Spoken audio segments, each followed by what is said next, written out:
Hello! Today I would like to share my opinion about small fabric storage baskets. I have a pack of 3 and I actually mainly used mine for storing like bows and ribbons, any other gift wrapping supplies. I actually like them so much that I recently bought extra 6 ones.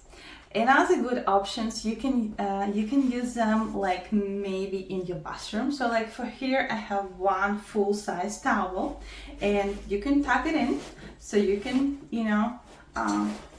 you can maybe put it for your guest bathroom or put it around, so that actually shows how big they are.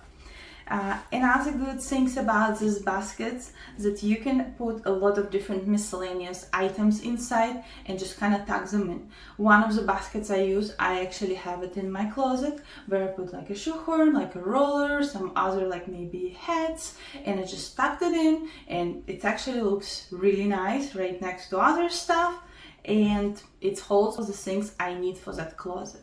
So they're very roomy, they're very sturdy, and another good feature about them is that right here they have like a wire. So this wire actually helps to keep the shape, so you can stack them both together or you can put them right next to each other.